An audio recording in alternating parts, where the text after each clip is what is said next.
Go? You all set? I have 7 o'clock on a, what is it, June? It feels like June.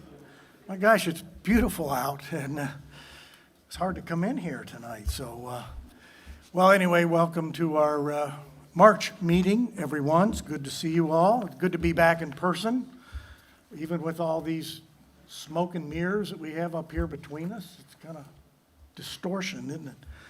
So if you would, let's go back to what we've always done in these hallowed chambers. We pledge of allegiance to the United States, and then we're very grateful to have with us tonight from Grace Church. Tim Ayers will lead us in a word before we open the meeting. Please rise. Is now joining. I pledge allegiance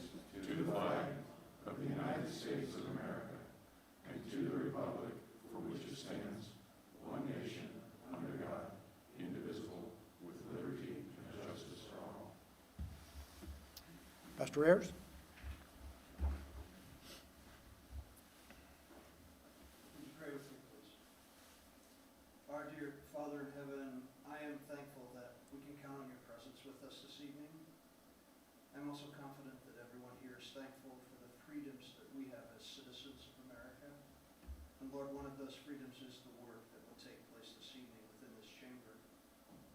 It is important work because these decisions made tonight will impact the lives of all those who live in our great city. So my prayer this evening is that you will give each member wisdom, vision, and courage, and that they will make the best decisions for all the citizens of Westfield. And I also pray that tonight's session will be characterized by the kind of respect, integrity, and humility that best serves our community.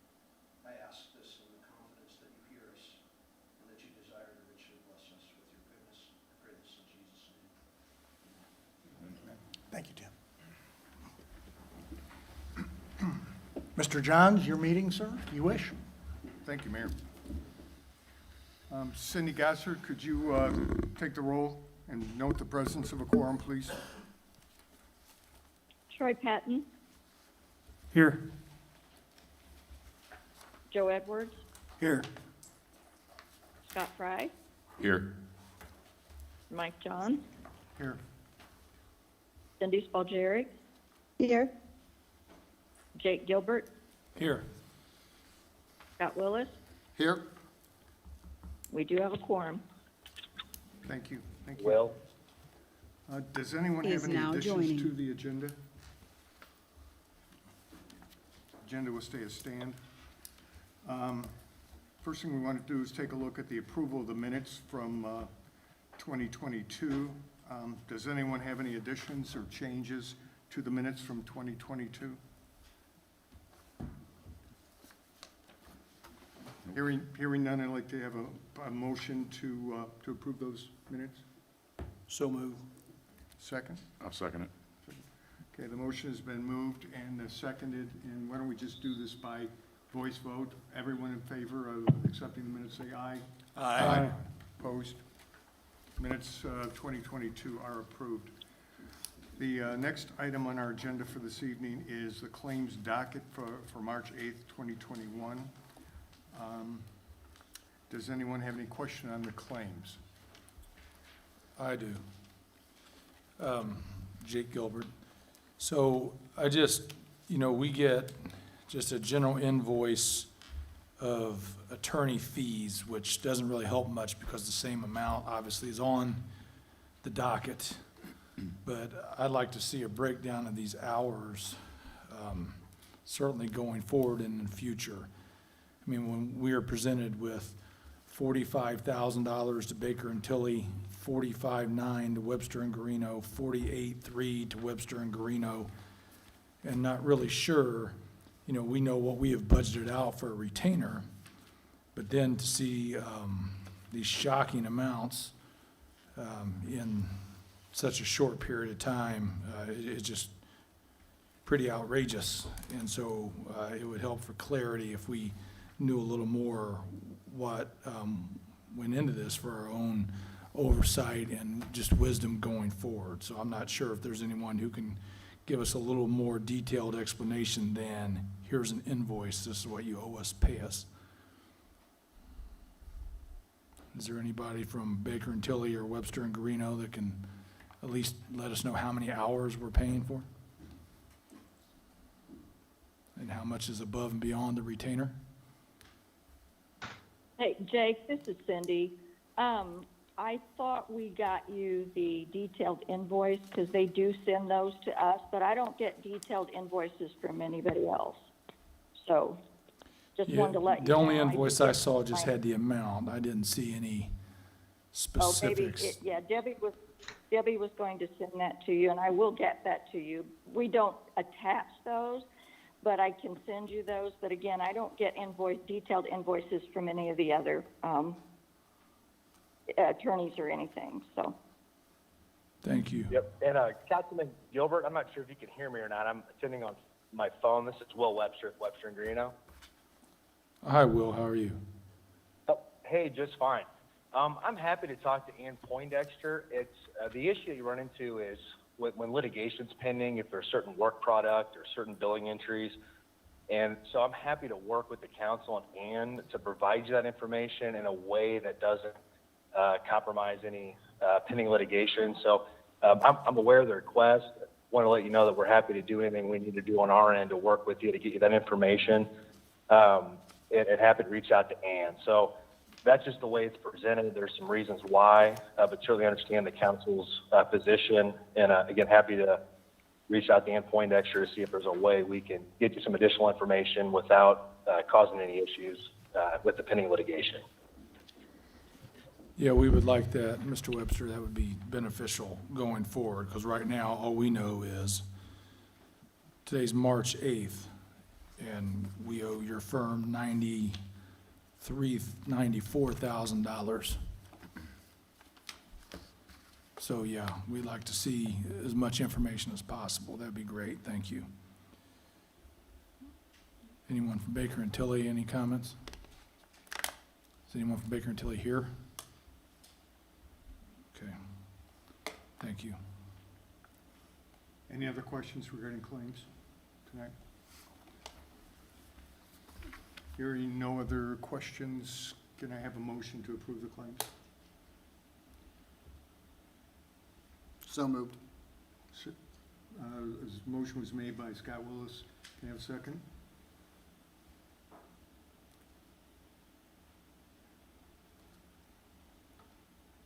Second. Thank you, Cindy. Seconded by Cindy Spaljarek.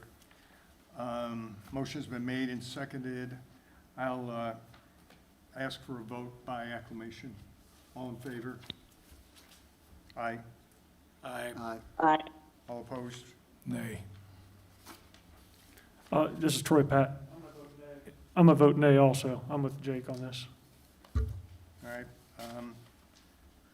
Cindy, Gossard, why don't you go and take the vote so we have an accurate vote then on that? Okay, Troy Patton, Nay. Joe Edwards. Joe Edwards? He's here. Jake, I know we're taking a vote right now, but would it be any better if we would hold these invoices until we get an hourly computation on them? That would be the way I would approach it. Certainly want to live up to any, I mean, even if I disagree about the money, I mean, we will live up to our responsibilities as a city and pay what we owe. I'm not saying that. Okay. But I certainly would love to have more information on these attorney fees, and so I'm not sure if we can vote yes for everything, but some of the things that we're talking about, I do think Can we say that we need this to get a handle on that. I'm not sure if we can get that and do that. This is a shot across the bow. I'm gonna say yes on this one, but if it comes again the way this way, well, I think I'll start dragging my feet. Okay, Scott Fry, No. Mike Johns, Yes. Cindy Spaljarek, Yes. Jake Gilbert, No. Scott Willis. Yes. Okay, it is 4-3. Motion carries, 4-3. Thank you, Cindy. This evening, we have a special recognition, or presentation rather, by Mike Howard, who's the county attorney and with respect to refinancing a joint city-county bond. I think this ordinance 21-18 deals with approving a interlocal agreement to replace a 2005 and 2010 bond agreement. So, Mike, I'm turn over to you. Thank you. I don't know who put the title up there. I don't know it's that special presentation, but for the record, I'm Mike Howard. I'm the county attorney. In fact, I walked in, I talked to Joe Edwards, and Joe was on the town council when this TIF district was created in 1995, and the bonds were then issued in 2005 and 2010. I'll give you probably more background than you want, but at least bring you up to speed. This district consists of the retail on the east side of State Road 31 between essentially 146th Street and 151st Street. The bonds were issued primarily for road improvements around that area. Also on the other side of the road, Greyhound Pass, Western Way, and those roads were all financed. Most of the construction costs that came out of the 2010, the bonds were issued, there was an amount there, and then the city, through their engineering staff, bid the projects, managed the construction, and so forth. We are here today because that district, when it was created in 1995, was not within the city limits.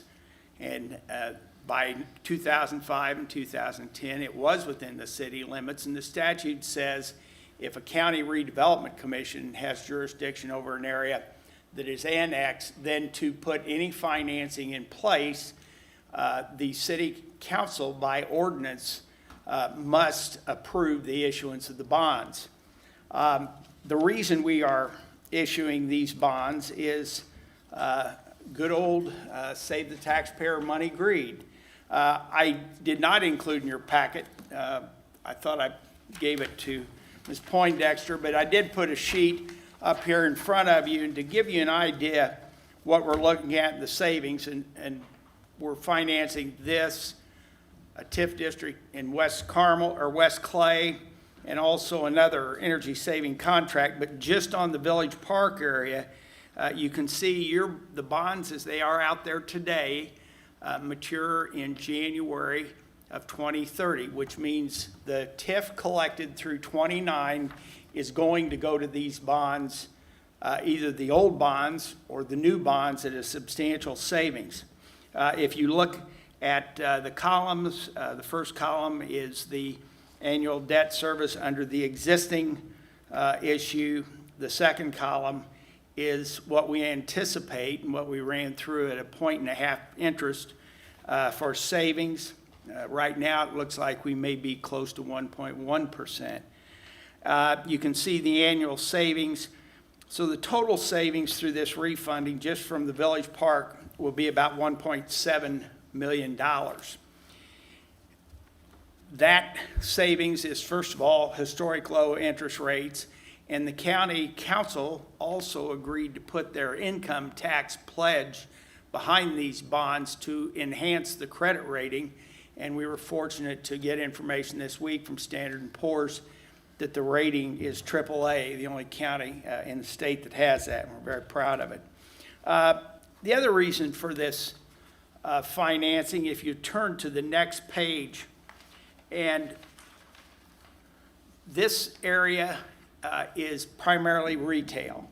The marsh has been closed for several years, and that appeal has taken the assessment down. But the county assessor and the state assessors are looking at a potential of a 25 to 30% decrease in assessed value in brick and mortar retail resulting from COVID.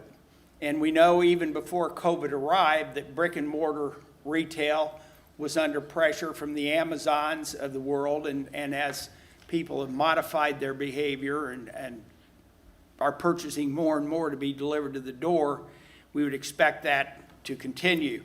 And so as the use of those properties goes down, as the rents go down, the AV would be going down, and essentially, as AV goes down in a TIF district, if it goes down in your community, the rate goes up a little bit to fund your levy. But in a TIF district, it's a dollar for dollar loss.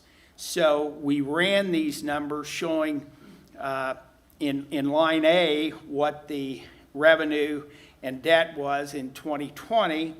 And then in B, we looked at the debt payment with the refinance bonds. And if we drop it 30%, it's even a little bit in the red. So we, the county, as I know you folks, your income tax and your general fund is kind of the sacred cow, and you like not to do that. So the goal is to refund these bonds under this program. Again, the bonds will be paid off at the same date the old bonds were. In addition, in the interlocal agreement, there was an original that there would be a pass-through, that the County Redevelopment Commission would approve that a certain percentage of the assessed value passed in to the assessed value of your taxing district.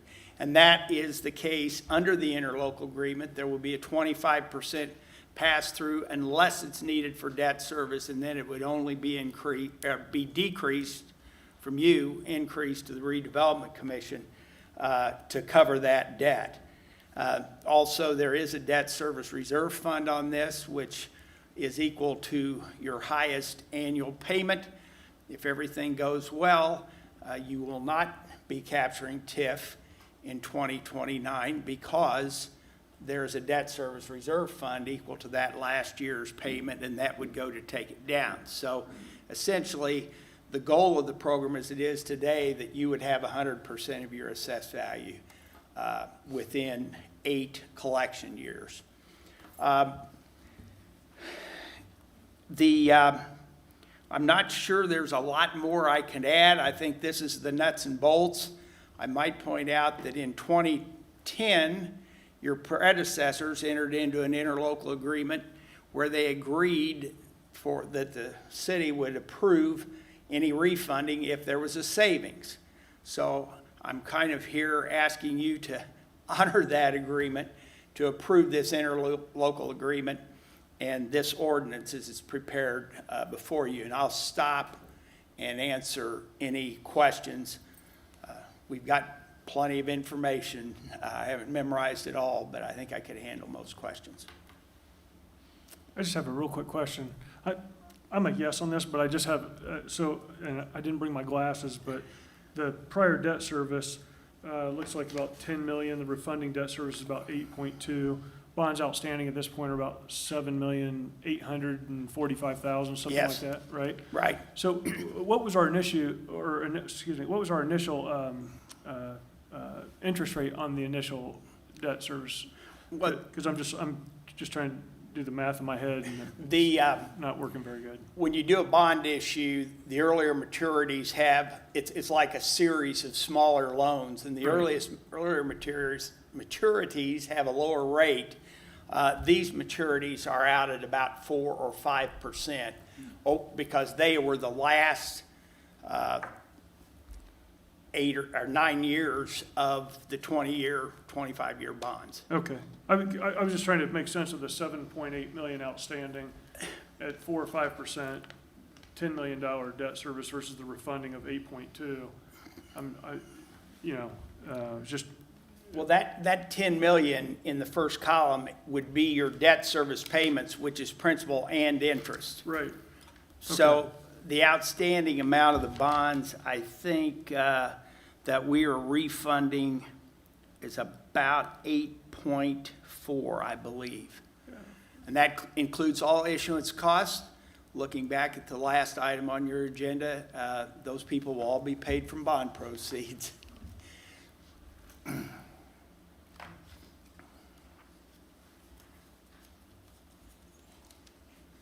Can I ask a question, please? Yes, please. It's Cindy Spolter.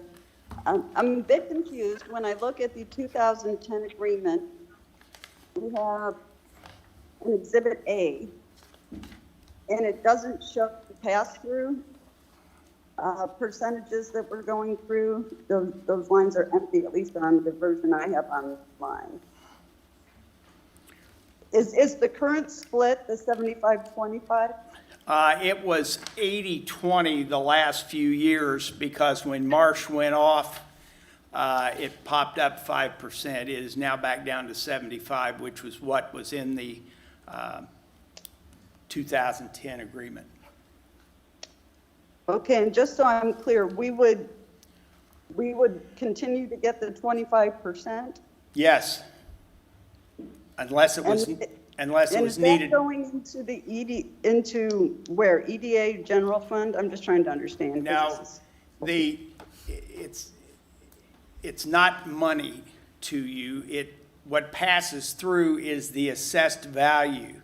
So what happens is, whatever the total assessed value is in that TIF district, 25% of that basically is not, the revenue from that is not captured, but that assessed value goes into your total assessed value.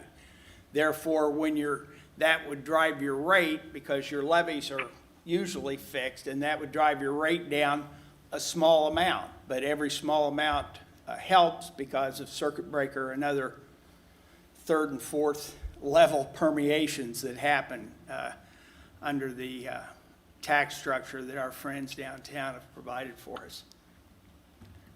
So it's not money, and when the bonds are paid off, then you will have 100% of that assessed value that would be added to your total city assessed value. Okay, it's still a bit confusing to me, because, normally when we capture in a TIF, then that money goes in that TIF fund. So this is a bit confusing to me. Yeah, and if the savings are not used for debt, there can do one of two things. Either we can't pay down the bonds earlier because you've got what's called call protection or prepayment penalty on it, and you probably don't want to pay off 1% bonds anyway. Inflation's eating you quicker than that. But the only thing extra money could be used for would be public improvements serving and benefiting the area. So if we get to the place we have too much money laying around, we'll check in with you, because I'm sure you, like every other municipality in a growing area, can find some public works project for funding. Well, that was the other thing I was going to bring up. There's a multitude of projects in that area that could happen to make it better in a number of ways. And I know that at one point we wanted to do a roundabout project and, restructure some streets and all that. And I didn't know if that could be handled in this in any regard. I'm just seeing the letter from the former agreements, but just wondering. I think the answer to that is yes. I would guess that the county would want to make sure that the appeals and the assessed value weren't going to eat up all of our savings. And as the extra TIF starts accumulating, you're not going to, with what you're going to have in extra TIF, you're not going to build a roundabout, but you could contribute to the cost of that roundabout if it meets the statutory standard of serving or benefiting the area. And roads that are anywhere close meet that test. Okay, and one last question. Is this getting bundled in with other projects at the county? Yes. The county had a TIF district at 96 and 421 that was established in 2000 and was very similar to yours in that it was not part of the annexed area. That TIF was used for certain roads and improvements in that area. And that area is kicking off about $1.5 million a year in extra TIF. And most of that money went into after the Carmel projects were completed, most of that money went into the West 146th Street County project, which you're all familiar with. Okay, thank you. And all of the savings is pro rata, whatever the percentage of your principal is. We get that. It's all applied, same percentage across the board. We're not auctioning off the savings to the highest bidder, so to speak. It's pro rata. Whatever your principal is, the savings goes to your district, which could ultimately pass through to you as the municipality. Any other questions? This is probably my mistake. I tried to get these to Ms. Poindexter a little earlier to get on your agenda last meeting. I would ask, if there's no strong objections, that if we could pass this on first reading.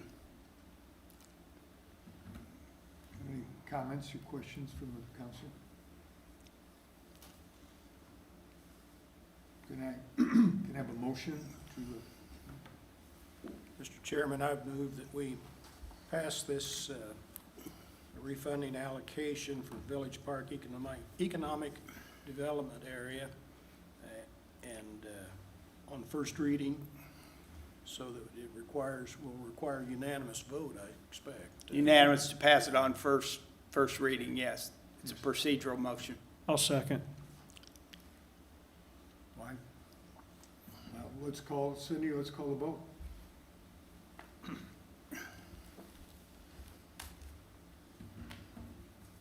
I think she got kicked off for some reason.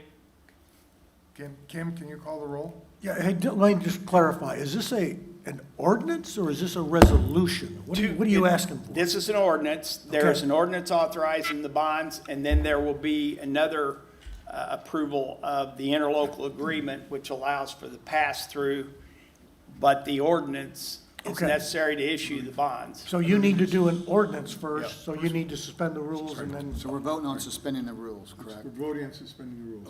Okay. Can I have Joe a- Edwards? Kim, can you call the vote to suspend the rules, please? Yes. Joe Edwards? Yes. Scott Bill? Yes? Is that my name? Cindy Spalgeric? Yes, Jake Gilbert? Yes. Mike Johns? Yes? Scott Fry? Yes. Roy Patton? Yes. Motion carries 7-0.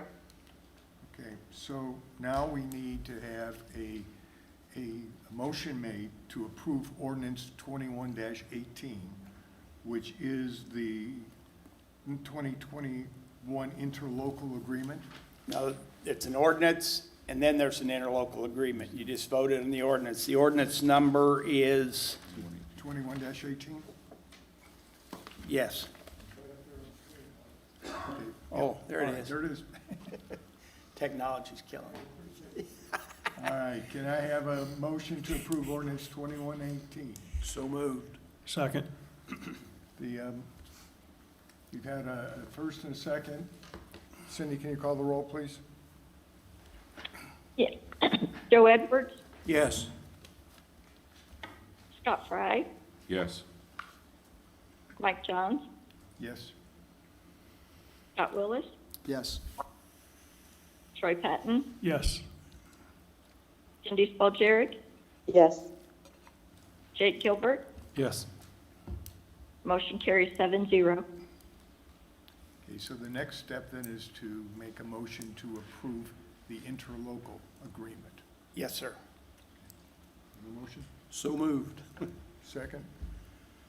Second. Motion's been made and seconded. Do you want to call the vote, please, Kim? Oh, Yes, it's who made the Cindy. motions on that? Joe Edwards made the motion. And Troy Penn seconded it. Mike, I'm back. I just got cut off, but I'm back. So Troy Patton, Yes. Joe Edwards, Yes. Scott Fry, Yes. Mike Johns, Yes? Cindy Spalgeric, yes, Gilbert, Yes. Scott Willis. Yes. Motion carries 7-0. Thank you very much. Thank you, Mr. Howard. I haven't been here in a long time, and it was good to come back and visit West, and I even found one of my old friends still up there. Thank you very much. Very good. Thank you. Thank you. All right, we're moving now on to old business. Resolution 21-100, which is declaring a certain area within the city an economic revitalization area, qualifying certain real estate property improvements for tax abatements, and qualifying certain personal property abatements. As I understand this, this has to do with the abatements for the West Fork Whiskey HQ2 project. It's a declaratory resolution, and I'm going to ask Kai Chuck is going to explain a little bit more to us. Thank you, President Johns. Good evening, councilors. Kai Chuck from the Economic Development Department, Economic Director. I present to you tonight the consideration on a vote to adopt a resolution to establish an economic revitalization area and qualified tax abatement for agritourism-based West Fork Whiskey project. The project would include 33,000 square feet facility, creating 52 new jobs at the average wage of $22 an hour.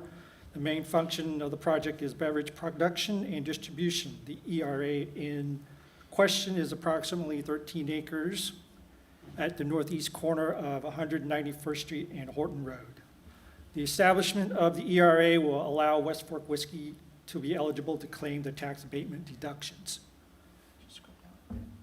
We have received the SB1 for the real and personal property, stating $2.38 million for real property value and $2.9 million in personal property.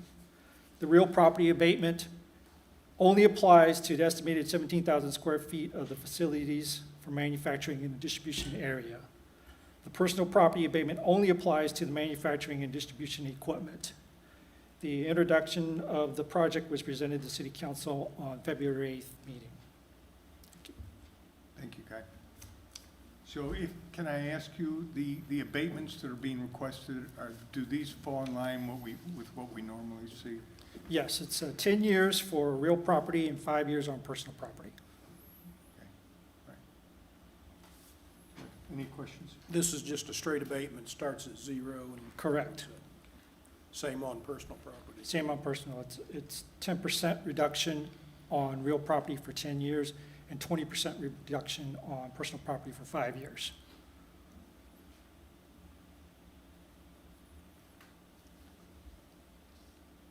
Any comments? Can I have a motion to approve Resolution 21-100 then? Yeah, I'll make a motion to approve Resolution 21-100. Second. Motion has been made and seconded. Can I call the vote, please? Cindy? Scott Willis, Yes. Jake Gilbert, Yes. Cindy Spalcheri, Yes. Troy Patton, Yes. Joe Edwards, Yes. Scott Fry, Yes. Mike Johns. Yes. Motion carries 7-0. Thank you, Kai. Appreciate it. Next item under old business is ordinance 21-02, which is the Lancaster Phase 2 PUD. We had a council introduction on January 11th. APC held a public hearing on February 1st. APC made a recommendation on March 1st. They voted a favorable recommendation, a 9-0 vote, and it's moved forward for our consideration this evening. Kevin Todd, are you going to speak? And I think we have the petitioner also. Yeah, thank you, Mr. President. You actually covered everything I was going to cover, so if we want to just have the petitioner step up, that'd be great. Thanks. You go to our slides now.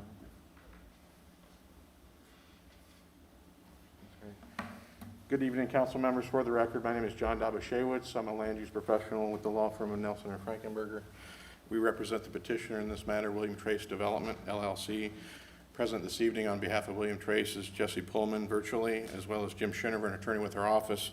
As indicated, the matter before you this evening is adoption consideration. You can move to the next slide, please. In response to comments from staff and as well as the Plan Commission, the applicant made significant modifications and enhancements to this request moving along the review process. The concept plan, which must be complied with per the terms of the ordinance, minimizes visibility of homes from the perimeter streets with single-story homes, separation of over 200 feet between Casey Road and the homes, as well as intervening ponds and common areas that include perimeter landscaping. In addition, the ordinance has been revised to require enhancements to the facades which are oriented to Casey Road and 186th Street. Those enhancements include a minimum of 24-inch masonry on all 4 sides of the dwelling, as well as modifications to the roof line structure so there's no flat roof lines along those perimeters that face those perimeter streets. To further support the quality of the development, low-maintenance design requirements were included in the ordinance, as well as applying this facade treatment, the enhanced masonry wainscot, to all elevations of all homes throughout the entire development. So it won't just be those homes along the perimeter streets, but all homes in the development would, at a minimum, have a masonry wainscot. You can move to the next exhibit, please. Regarding the buffer yard next to the Marcusfeld property, the ordinance has been revised to incorporate buffering, which was determined in coordination with the adjacent property owner. This would include a 15-foot landscape easement, as well as installation of a shadow box fence with a gate for maintenance, and the installation of 42 additional Norway spruce trees on the rear yards of those lots identified on the exhibit that's on display currently. In conclusion, we appreciate the constructive comments which we received from the council as well as Plan Commission along the way. In addition, and as requested, consideration has been given to restricting short-term rentals. In this regard, the applicant has agreed to add the following initial CCRs to the community, which we understand could be amended in the future. That will include any rental agreement for a dwelling unit must be for an initial period of at least 6 months, must be in writing, and must be subject to the rules, regulations set forth in the declaration. Every such rental agreement must include a provision stating that any failure by the tenant, its household members, or guests to comply with this would be a default under the rental agreement, and that shall be the responsibility of the owner to enforce that provision. That was an item that was asked for, requested at the Plan Commission meeting. It was our understanding through the dialogue at the Plan Commission meeting that staff didn't want that to be part of the PUD, but our petitioner, or our client, was asked to consider that and has agreed to add that to the covenants and restrictions. At their meeting on March 1st, the Plan Commission voted unanimously, 9-0, to forward this matter back to the council with a favor recommendation. With that, I'll conclude. We'd be glad to address any questions the council has and would respectfully request at the conclusion of your deliberation this evening that you approve the requested ordinance. Thank you. Thank you, John. Questions? Council? Can I ask you a question? Yes. I heard you say the initial covenant said that it would be that they couldn't do it, but ongoing they could. Is that correct? They could be amended, the covenants could be amended in the future. Okay, thank you. Which is pretty standard. Covenants can always be amended in the Right. future. I mean, I'm talking about for the short-term rentals. Short-term though. rental. Yeah. So in other words, there's no long-term guarantee that that won't evolve into short-term rental. We were not asked to make the permission in perpetuity. I mean, as the case is with all the other covenants restrictions, the petitioner was asked to agree to add it to the initial. If the neighborhood in the future were to elect to amend their covenants by vote of those owners within the neighborhood, they could choose to do that. Hey, John, quick question, Yes, follow-up to that. So is there a timeline on when that can happen? I mean, I'm assuming that, because initially you'll hold all the voting rights for the homeowners association, and eventually homeowners will buy, and I'm pretty sure most homeowners don't want a high rental neighborhood. At what point can that come back up for a vote? There isn't a timeline that we established in the covenants. Okay. John, do you know at what point the neighborhood HOA would take over the covenants? It's typically done at a certain percentage of ownership within the individual lots. Typically, it's anywhere, in our experience, between 70 and 90% of the lots sold within the development. So do we foresee those covenants changing before that happens, I guess is what we're asking. That's not something we would foresee. Again, this came up at the Plan Commission meeting. We were asked to consider it. And it was our understanding through the discussion that occurred at the time of the Plan Commission meeting, that it was understood that those could be modified by the homeowners of the neighborhood in the future.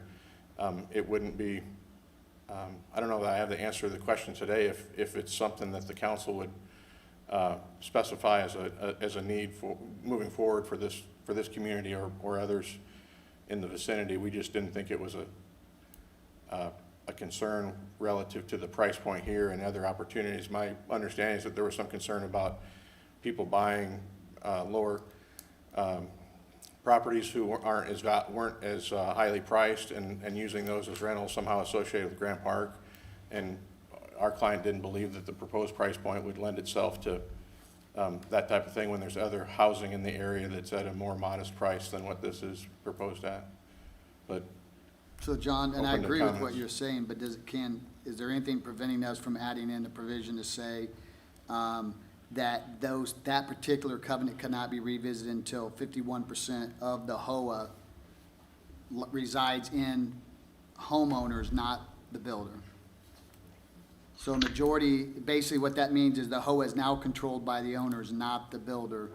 And then if they choose and they want to rent that out, certainly that's their option, but it would protect the initial buyers from an investor coming in and potentially doing, and I agree, I don't think the price point lends itself to that, but you never know.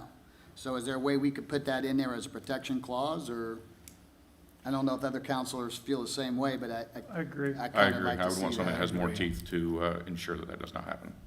the request that's before you this evening, I would ask one of two things: that we table consider, our client's not here, they're here remotely. I would ask that you either table the request to the last item on your agenda. Perhaps I can get an answer from them if they're willing to make a commitment that that would be put in the ordinance. We would ask for your vote subject to that commitment. Or if they John? Yes, sir. Jesse.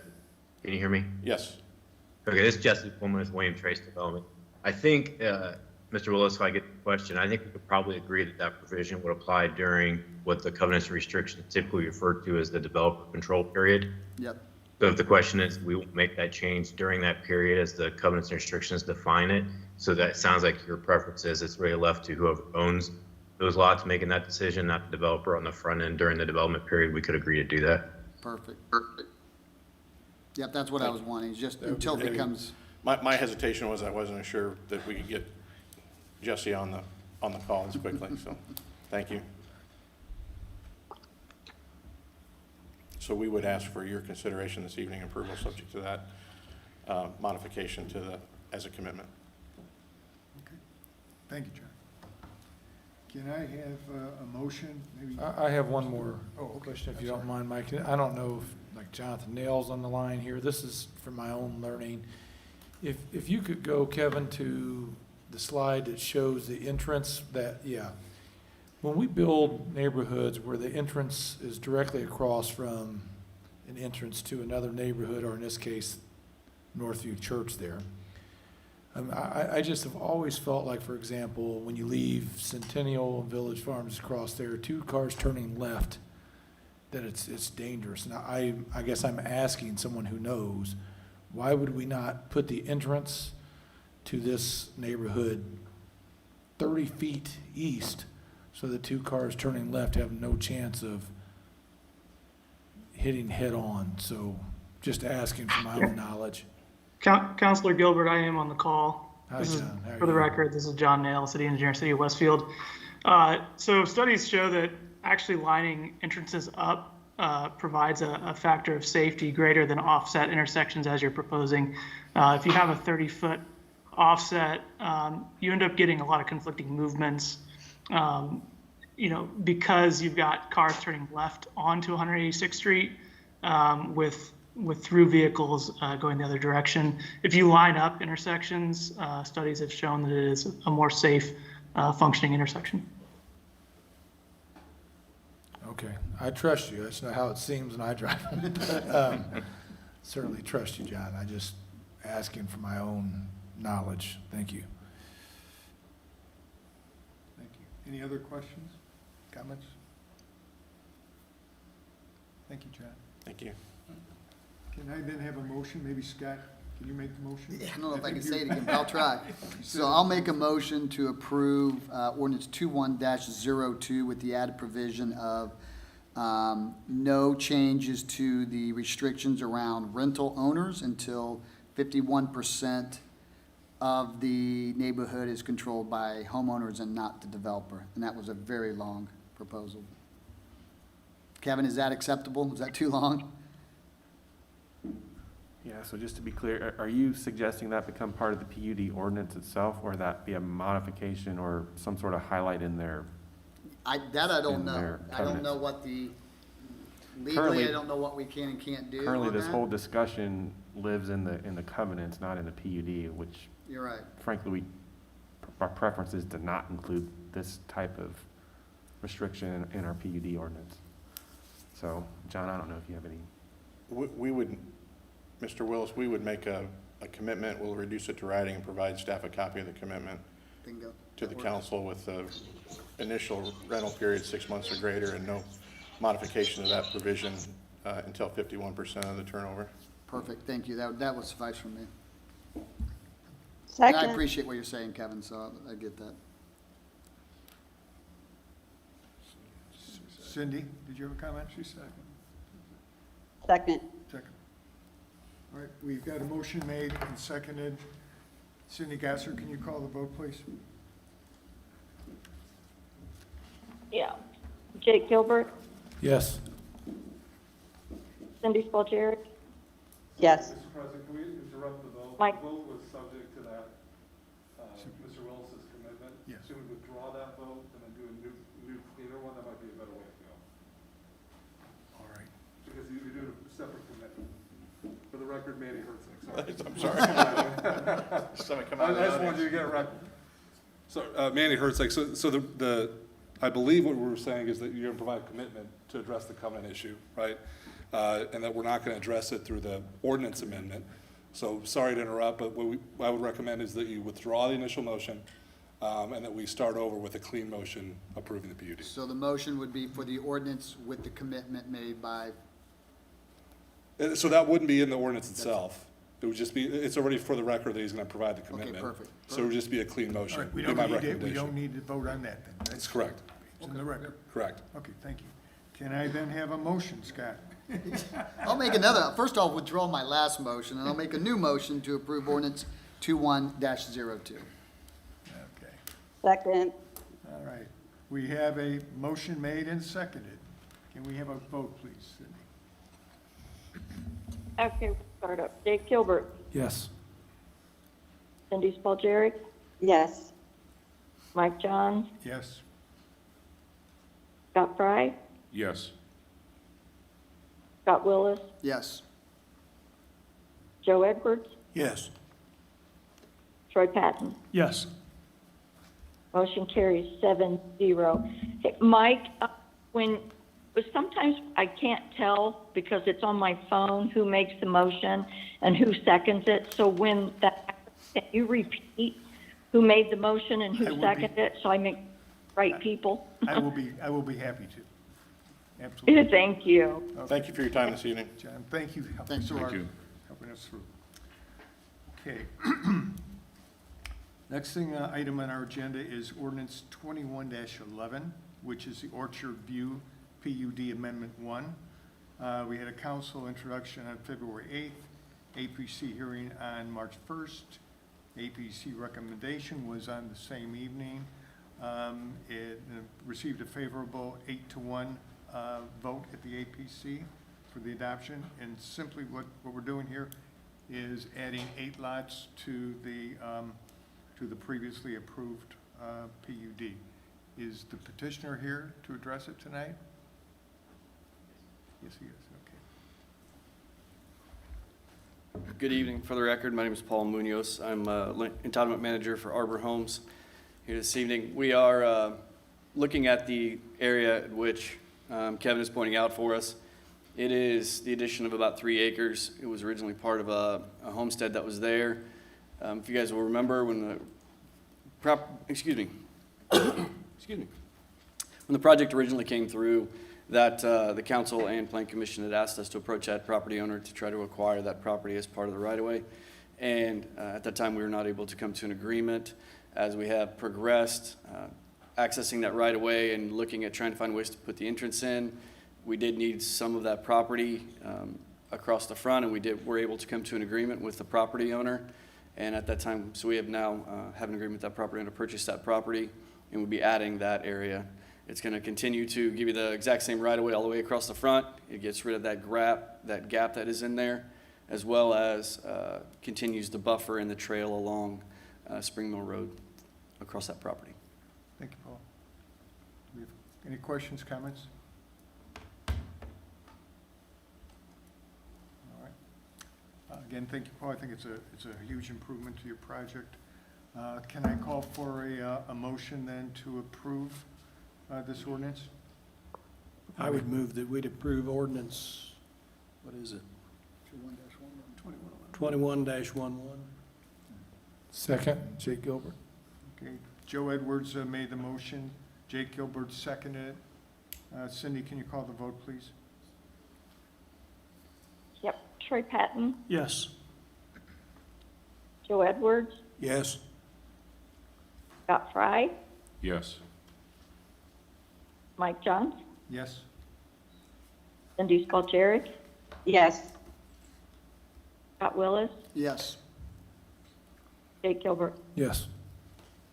Motion carries 7-0. Thank you.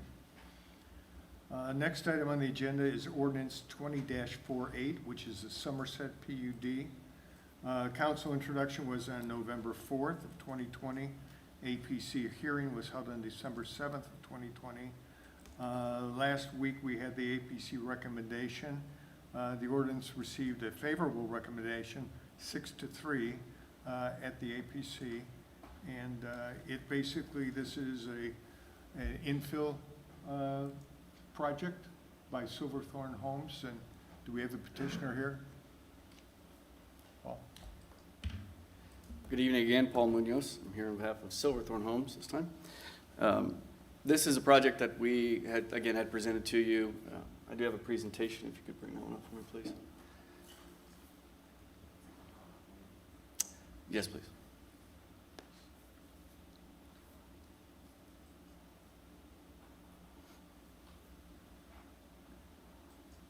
So again, this is the location of the property, as you can see, surrounded by Spring Orchard there to the west, as well as commercial property and garden market to the east and farmland to the east as well, with Orchard View to the south.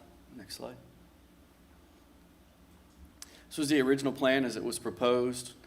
61 acres, currently zoned as Ag SF1. It's 152 total lots and a density of 2.5. As you're aware, this is our Silverthorne product. There's 12 different floor plans to this. Single lane, 2-story, ranging from 1,800 to 3,200, proposed within the PUD. And this is as it is currently proposed in the concept plan. I do have to say thank you to Mr. Johns and Mrs. Spoljarek for spending some time working with us on this and going through some of the issues that they felt were necessary to improve on this layout. And I think we've done a pretty good job of accomplishing a lot of the things that they had concerns with. Two of those would be architectural requirements, which we have added, corner lot requirements, and requirements to all of those homes that back up to both 186th and Spring Mill Road. Connectivity of the roads was a concern.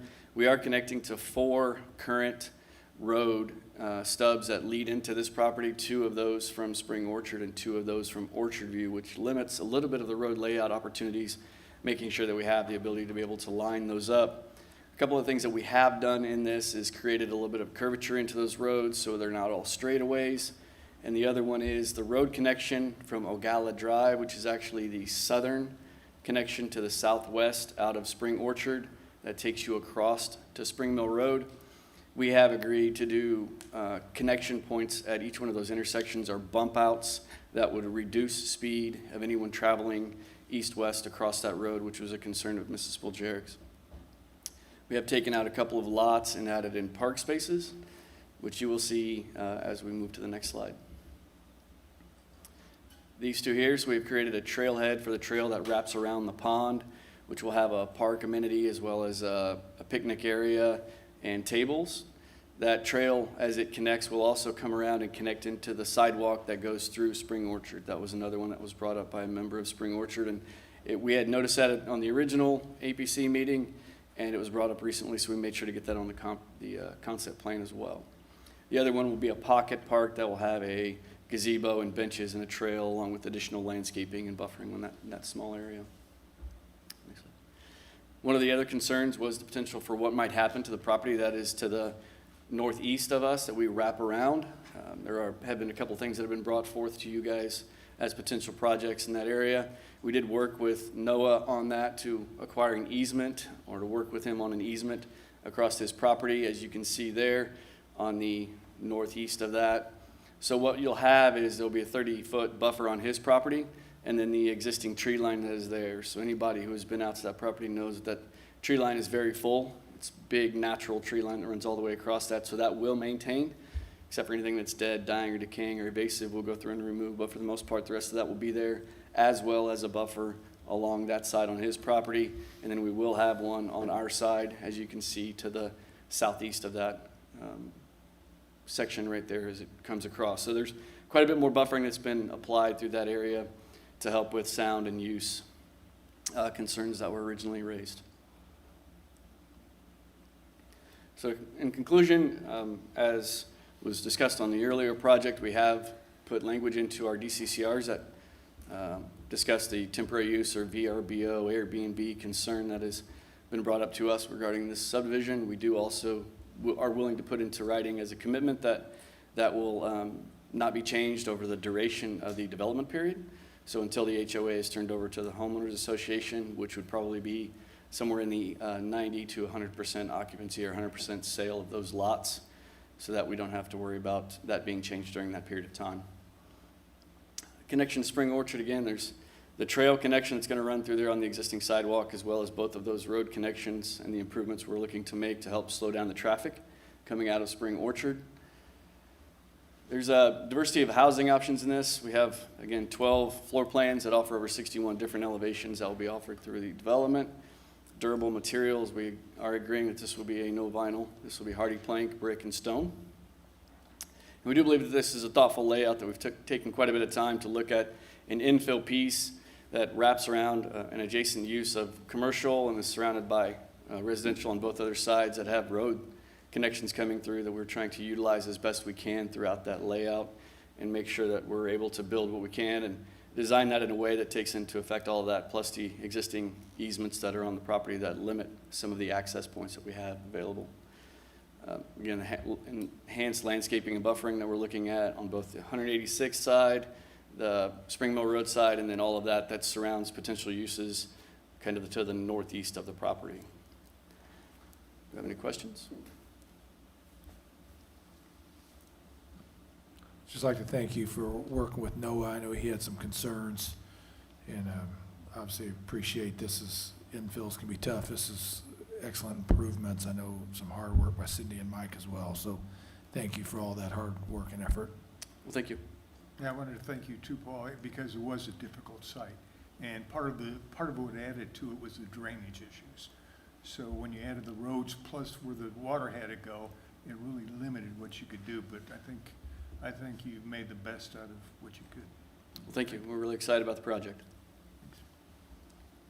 Can I call a motion to on this ordinance, please? I'd like to make a motion to approve ordinance 20-48. Can I have a second? This is Scott Willis, I'll second it. Troy Patton made a motion. Scott Willis seconded it. Cindy, could you please call the roll? Mike Johns, Yes? Scott Fry, Yes. Joe Edwards, Yes. Troy Patton, Yes. Cindy Spalgeri, Yes. Scott Willis, Yes. Jake Gilbert. Yes. The motion carries 7-0. Thank you for your time. Thank you. All right, we're moving on now to new business. First item on new business is Resolution 21-102. which is approving an amendatory declaratory resolution and plan supplement of the Westfield Redevelopment Commission and approving an order of the Westfield Washington Township Advisory Plan Commission. This is up for adoption consideration. Essentially, what we're doing is we're removing certain parcels from the Grand Junction allocation area, and we're going to be putting them into the Union Square allocation area. And Todd Bertrand is going to explain it to us. Mr. President, I think you've summed it up quite nicely. What is on the screen is an exhibit that encapsulates those particular parcels there in the center of the screen, moves them from the Grand Junction economic development area and creates a sub-allocation area such that the Redevelopment Commission will be able to capture the increment and pledge that towards potential debt service related to a partnership with Old Town relative to a public parking garage. So this is the first step. You've all been provided a battery of documents. There's approximately 17 steps if this were to be approved. I think we're in step 3 thus far relative to that timeline. So if you have any other questions, I'm happy to field those for you. And Todd, is under this, we are strictly voting here to move the parcels from the one area to the other area. Correct. It's just a administrative exercise that will take place after you vote. It's a matter of cataloging these identified parcels in the proper sub-allocation area. Any other questions from councilors? Can I entertain a motion into on this? I would move that we adopt, what is that, Resolution 21-102? 102. Yeah. Do I have a second? I'll second it. Scott Willis. Okay. Motion was made by Joe Edwards and seconded by Scott Willis.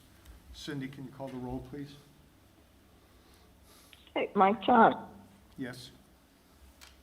Scott Fry, Yes. Joe Edwards, Yes. Troy Patton, Yes. Cindy Spalgeri, Yes. Jake Gilbert, Yes. Scott Willis. Yes. Motion carries 7-0. Thank you.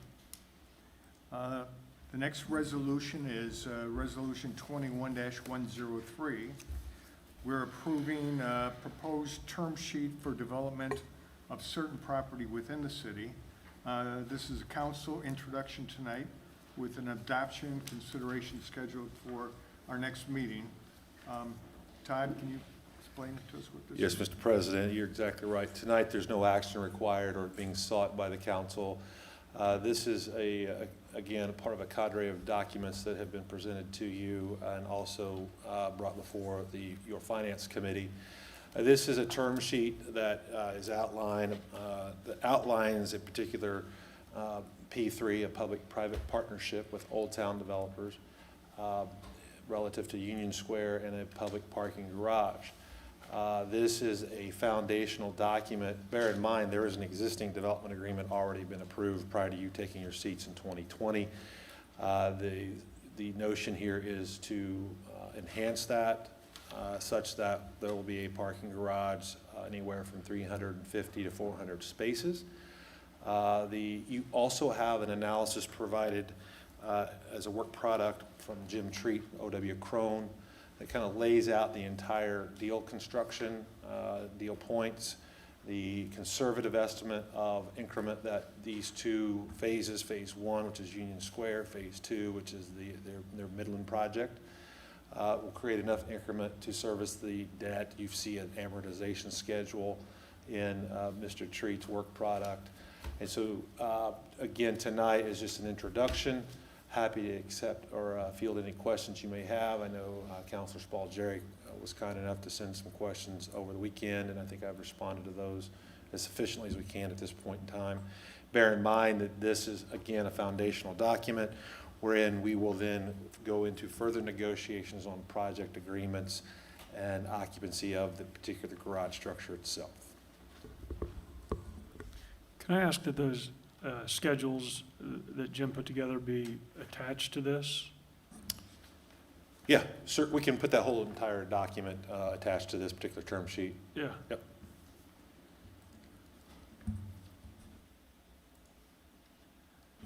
So again, it's introduction only, no action being sought tonight, and would be back before you at your second meeting in March for your consideration.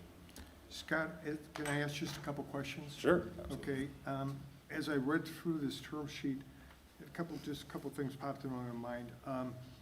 The Cherry Street Bridge, is that included within these bonds? Or? Absolutely not. That is just being memorialized that any improvements to any wetlands, drainage, or Cherry Street has to take place in order for Old Town's Phase 2 to occur. So they're kind of inextricable. They're not being funded in this instrument, but it's part of our capital plan. I will stop there because Jeremy's more of a subject matter expert to those improvements. But Phase 2 is inhibited if those improvements are not made. So there's no financial commitment directly in this package here.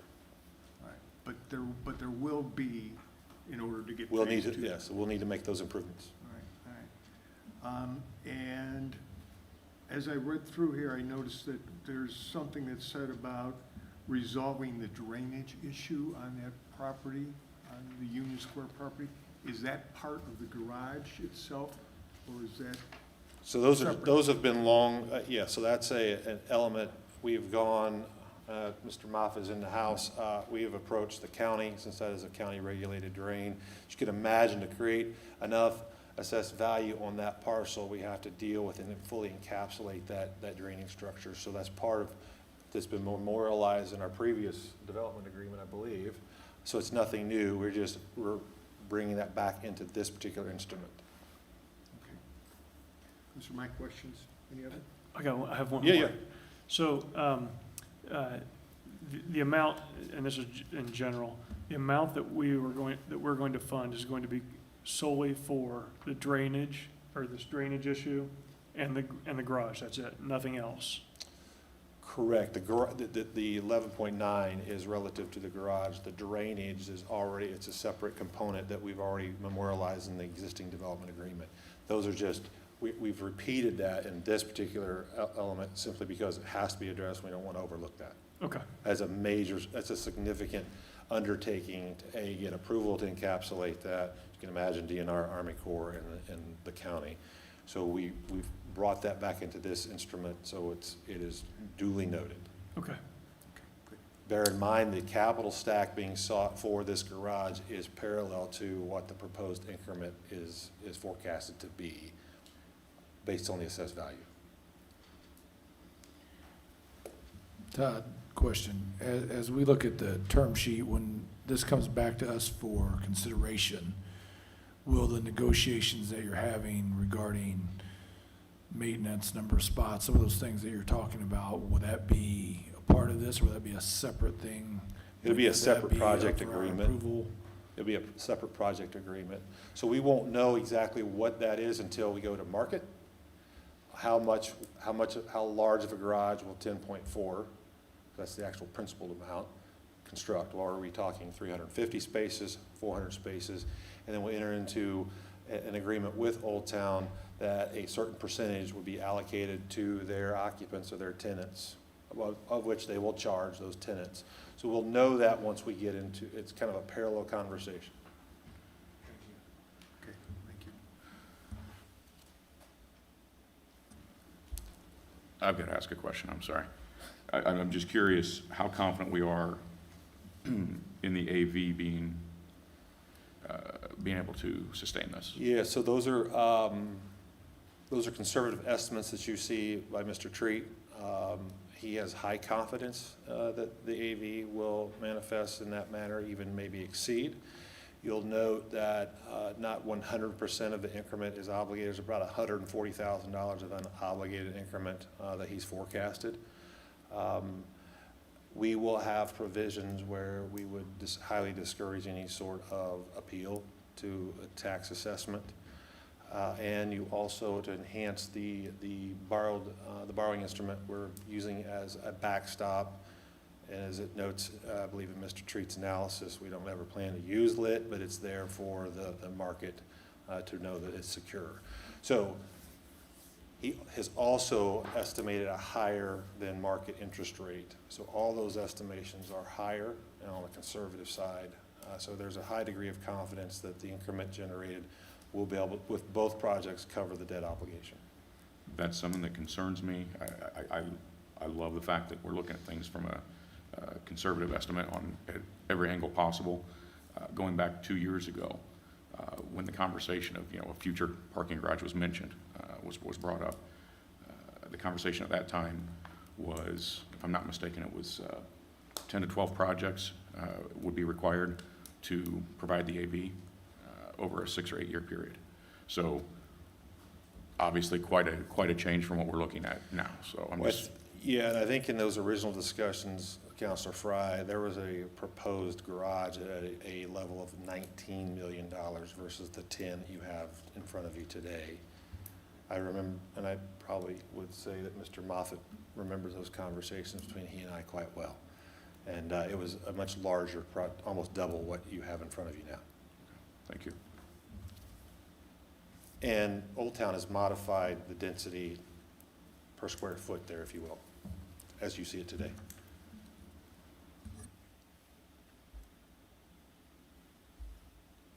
Any other comments, questions?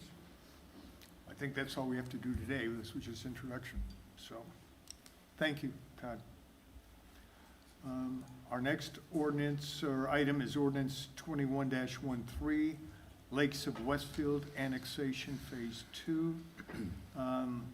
Council introduction tonight, hearing tonight, up for adoption on April 12th. I think Pam Howard was going to talk about this annexation. Yes, thank you, Mr. President. Pam Howard with the Community Development Department. Before you this evening, again, for your introduction and public hearing, we have a 100% voluntary annexation of approximately 22.5 acres located at the southwest corner of 186th Street and Shady Nook Road. This item would be public hearing only tonight, eligible for your adoption in April, at which time the fiscal plan will also be presented. I'm available if you have any questions of the department. Thank you.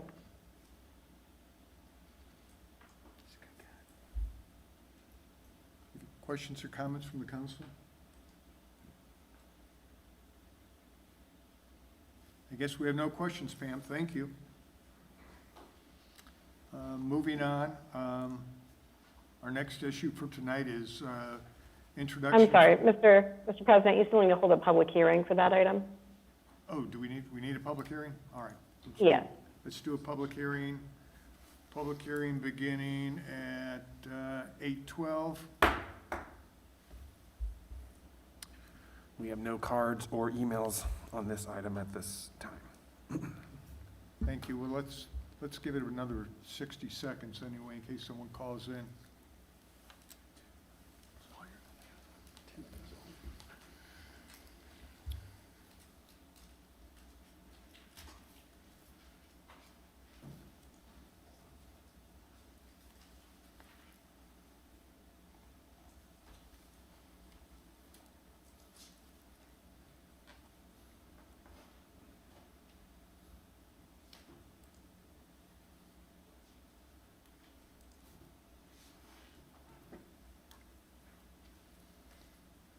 Kevin, any comments, calls? No, sir. All right, having heard no comments or calls, we're going to close the public hearing now at 8:13. Thank you, Pam. Moving on to our next item will be ordinance 21-14, Sycamore Glen PUD. Council introduction tonight with a public hearing, APC hearing on April 5th. And then coming back for our reconsideration on May 10th. This is a new development. Coronado Homes is the petitioner, or John. John is here. Thank you, and good evening again. John Dabashavis with Nelson and Frankenberger. We represent the petitioner in regards to this matter, Coronado Custom Homes. Present tonight on behalf of the petitioner is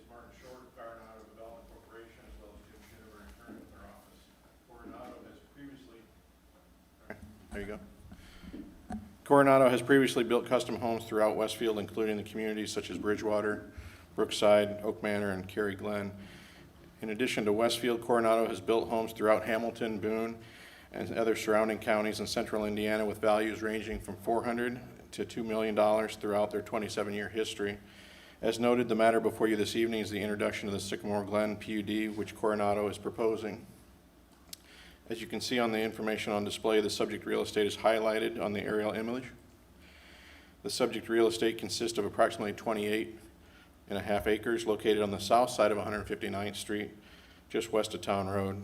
As shown, uses surrounding the real estate include the Bent Creek community to the north, single-family lots and agricultural uses to the east and west of the subject real estate, and the Kimballwick by Del Webb community to the south.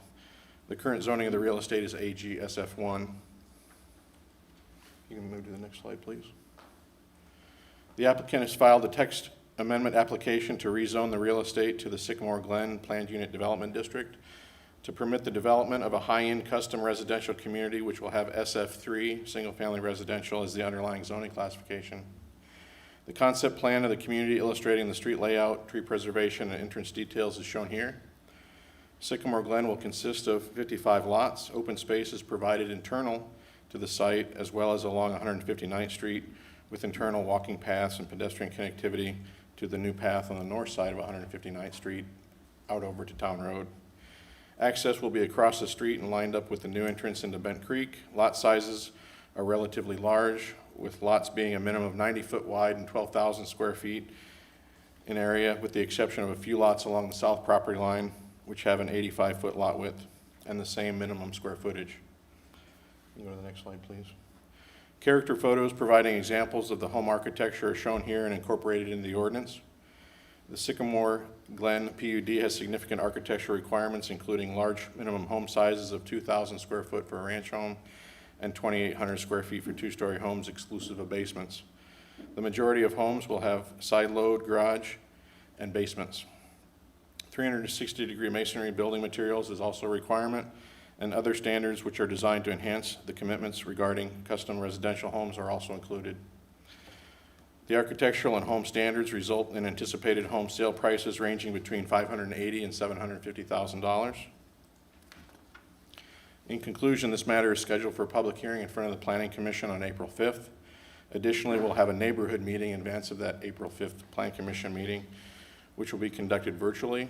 Once we've scheduled that date, I will forward information to council members so you would have the opportunity to attend as well. We appreciate your time tonight and would look forward to the council forwarding us to the Planning Commission for additional consideration. Thank you. Thank you, John. Thank you, Martin. Any questions, comments? I just have one comment. Coronado builds a lot of homes in my district, from Brookside to Bridgewater, and they do a wonderful job. And I'm excited to see a custom home neighborhood going on the west side. I think we've needed it for a while, and I'm glad to see you fill that gap that's been existing for a while. So I'm excited to see this go through. Any other comments? John, look forward to seeing you at the APC. Thank you. Thank you. Our next new ordinance tonight is ordinance 21-15, Davis PUD amendment, up for council introduction tonight. APC hearing scheduled for April 5th. As I understand it, this is an amendment to change the height of a required wainscot within the product. If I could, real quick, Councilman Johns, I have a conflict on this project. Do I need to recuse myself at this stage in the process, Manny, or wait till it comes back for a vote? Yep. Yes. Excuse me, sorry. Just briefly and broadly, what is the nature of the conflict? So my wife is a real estate agent, and they just signed a contract with Estridge Homes to sell all the homes in Serenade, and so I don't feel Sure. comfortable voting on anything that impacts that neighborhood. No, that's fair. I would recuse yourself of any consideration from this point forward. Do I have to exit the room for this, or just sit quietly? From the city's perspective, I think you're fine because there's no vote required, but if you can talk with Ms. Poindexter, I'm sure she can add to that. Thank you. Okay. Thank you, Scott.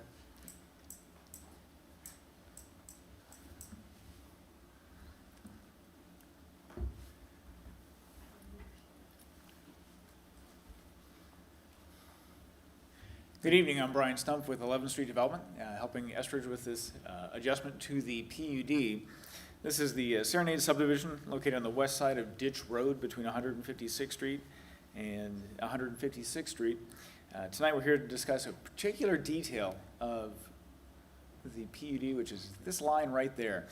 If you'll notice, this is that brick wainscot is at the height of the porch on the homes. The homes in Serenade range between $600,000 and $900,000. So when we wrote the PUD, we expected a mix of different home styles. We have this very European style, as well as we expect some American farmhouse, things like that. Actually, the neighborhood has ended up being sort of dominated by this European style, and we've had much more brick in the neighborhood than expected, with many of the homes being 100% brick on the front. Okay. But even homes that don't have masonry still take this horizontal line off the porch and uses the brick wainscot all the way around the building. And that, obviously, because of the slope of the lot, that varies in locations. Go ahead, Kevin. Even homes that have brick all the way through, you'll still see this very prominent horizontal line from the porch extending through the architecture of the building. So why? Go ahead, next one. So why am I here tonight? Because the way that the PUD was written before the designs of the homes were complete, and it has language in there that the brick wainscot is 36 inches, but 50 of the homes in the neighborhood can have it as low as 18 inches. These here, you'll see again, following this is all brick up in this portion, and then the back on the sides and on the rear is where that 36-inch requirement is. This ends up being about 18 to 24 inches is where this height is to match the porch and keep that consistent horizontal line. Kind of zooming in a little bit, if we were to have to take that to 36 inches, it puts the wainscot in an odd location that just doesn't fit with the architecture of the home and in the what's been built. And so what we are proposing is an amendment to the PUD that simply identifies that the brick wainscot would be minimum of 18 inches high, and that would allow Estridge to continue building the homes in the neighborhood as they currently are.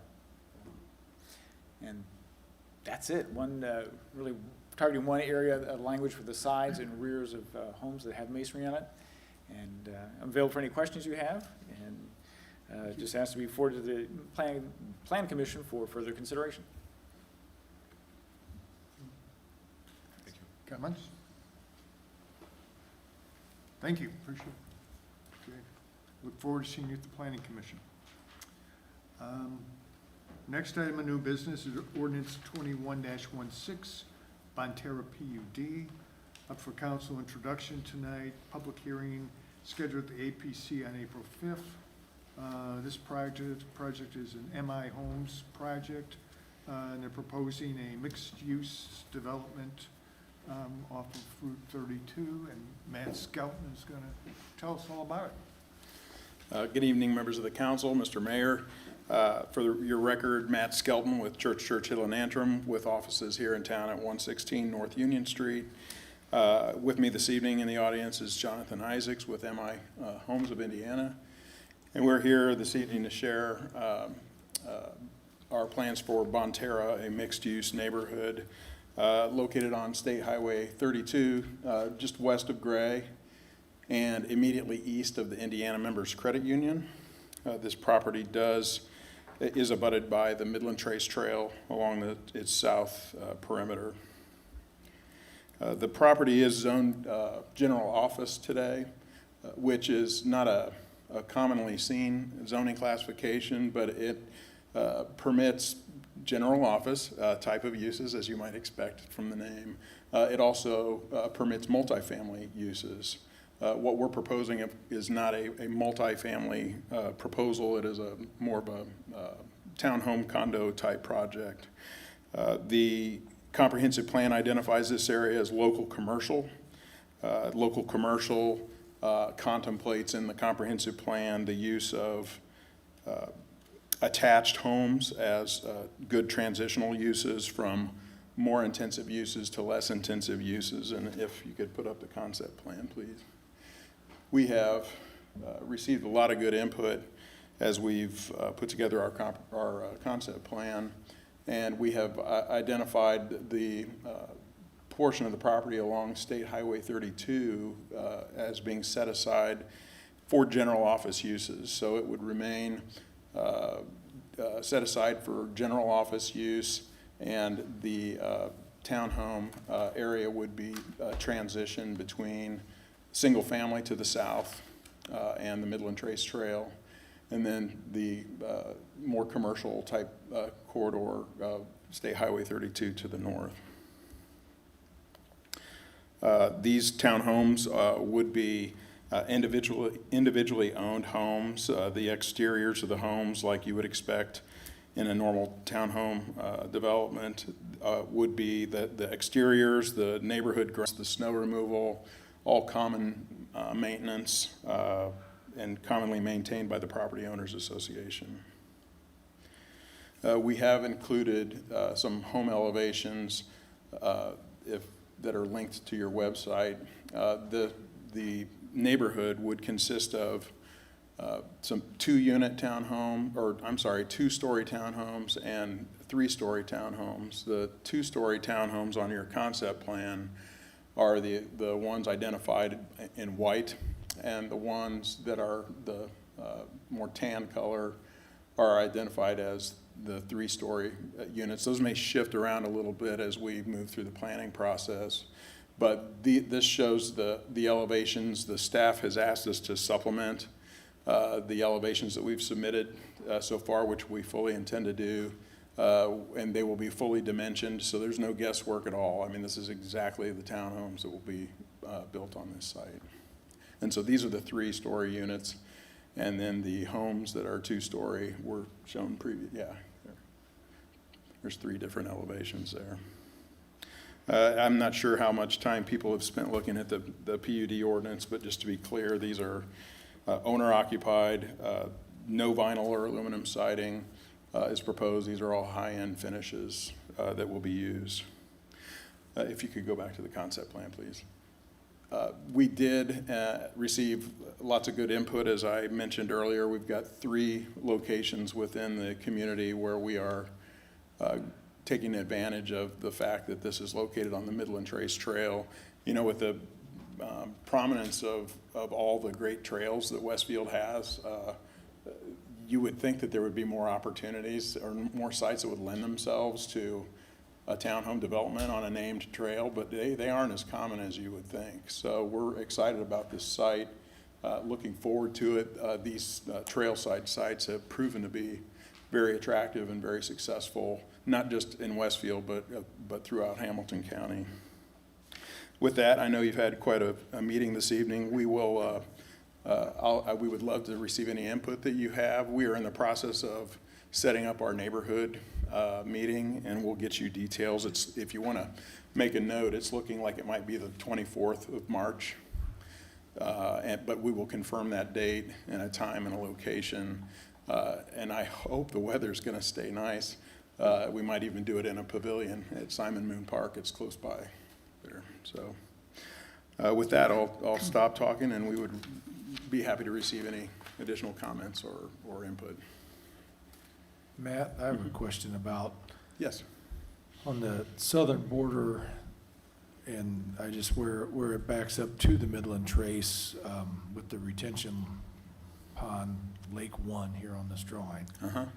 What's the plan to keep trail users from engaging in the lake? What kind of fencing or whatever you're going to have? We haven't really had any discussions about that yet, but I mean, we're open to ideas, I'm sure. I mean, with that would be part of our discussion going forward, but if there's certain things you want us to look at, we're happy to explore that with the city. I mean, we want it to be safe. Yeah. I remember at one point you talked about it as almost being like an amenity to trail users, somewhat, but I'm sure there's liability to the city. I just want to make sure the city is not exposed to liability with someone who. So there is an amenity area planned that it's to the east of Lake 1. We do not have the details of that all solidified yet. That's one of the items that's going to be inserted into the PUD as we move forward. As contemplated, that would not be a city-owned facility. That would be on the ground. So you know, I'll defer to your attorney, but I don't suspect that that creates any liability for the city. But but we certainly are providing a lot of connectivity opportunities. I didn't highlight, there's a nice mature stand of trees along 32 that we've identified as park, and I know that's a touchy word, so that's not a public park. That is we'll relabel that. That is going to be an area of preserved stand of trees. And we're providing access up to the 32 corridor through our site that would allow people to get to the Midland Trace Trail. Right now, you can really only do that at selected locations at main crossings. But yeah, the idea that drainage basin is kind of fixed. It's about as fixed as any site has a fixed drainage location. That's where the water wants to go. And you can see some lines on there. There's easements and a pipeline there that will not let it go to the east. So it's going to gather there and be released at a controlled rate, whether we want it to or not. So our idea is to try to make it as naturalized looking as possible. Right now, it becomes a lake for part of the year in the spring sometimes, and it's not a very pretty site. And so it should clean things up and make it a lot nicer of a facility there. Matt, 32 and the intersection, is that going to require a traffic light? It will not require one. I mean, whether the state puts a light at a road, you guys probably have more influence over that than we would. But we have, and the city has embraced the whole idea of lining up our intersection with that's Sandpiper Lakes to the north, in the northeast corner there. And we're pretty much required to line it up there. And whether it warrants a signal someday or not, it may or it may not. But if there is going to be a full access for this development for the foreseeable future, it would be at that location. That intersection is pretty dangerous. And those lakes on the north side of 32, ponds, if you want to call them that, are deep. I mean, they'll swallow a car right now. And if the car hits and goes off course, he's in the pond if he goes to the north, and it's not going to be very pretty. Yeah, I don't know if the Sandpiper Lakes ponds were built prior to the safety shelf requirements or not. I mean, the modern ponds typically have a safety shelf in them that prevent. I heard that it goes down 35 feet pretty quick. I don't know whether that's right or not, but it's pretty deep. Somebody drowned in there. I don't know who it was, but. I believe you. Any comments? Anything else? Thank you. Thank you, folks. Cindy? No. So the rest of the council is aware. One of the things I was very concerned about with this project was adding additional curb cuts on State Road 32. You know, we have to minimize the number of curb cuts. Cindy? Right now, Cindy, excuse me, Yeah? you're breaking up. Can you say that again? Oh, I'm sorry about that. I do hear an echo. I apologize. Am I still breaking up? A little bit. Oh, sorry. I have concerns about adding additional curb cuts on State Road 32. Yeah, we have a policy that we're trying to minimize those, and so I was really hoping that perhaps the drive that currently serves the credit union and the building in back of it could actually serve as the main access point there, since it's already existing. But I found out, since it's more of a private drive, it wasn't built to city standard. But it's just a concern of mine that this, would add 2 more curb cuts. Thanks. And noted that my comment, I think she highlighted our comments, that drive is on private property. It's not a city street. And I know that we would be required to have a second entrance someplace. We fully expect the other entrance that's shown here, if not immediately, at some point in the near future, would become a right in and right out. It'll probably have a median extended across it, just like most of 32, west of the site. But as far as that drive goes, we know that it's not built to city specs. I think it's 36 feet across, and it's certainly not a city cross-section.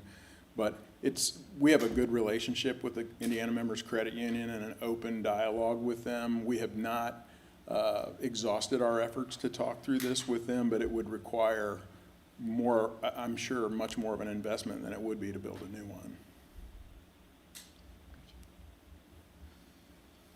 But. Thank you, Matt. All right, thank you, folks. The last new item tonight is ordinance 21-17, North Point PUD Amendment 4, up for council introduction tonight, moving on to the APC on April 5th. I believe this ordinance has to do with modifying building requirements for the unsold lots in the Commerce Park up at North Point. And I think Howard is going to talk to us about it. Yes, thank you, Mr. President. Pam Howard with Community Development. Again, this is the fourth amendment to the North Point PUD, which is applicable only to the unsold lots in the Commerce Park District, which is approximately 177 acres. This would amend the architectural standards, specifically the facade offset requirements. This item would be introduced tonight and go to public hearing at the Plan Commission on April 5th. The petitioners are on the call and available to answer any questions you may have. Thank you. Thank you, Pam. Councilors, any questions on this tonight? Pam, thank you. I guess we'll just wait and see what the APC sends back to us on this one. That ends our new business for this evening. Do we have any residents who wish to address the council on items that have not been on the agenda? Mr. That are President. on the agenda? Yeah, Mr. President, I do have one card this evening from Craig Wood. Craig here.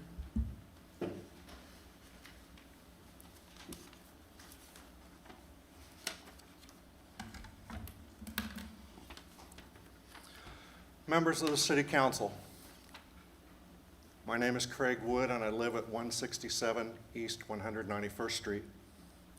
Because I'm only acquainted with some of you, I wanted you to be able to put a face and a name together relative to the information I've recently shared with you in regards to number 2103 PUD Ordinance 21-10, also known as the Woods Robinson Bricks PUD, currently proposed by Mr. Birch Dalton of Edge Rock Development.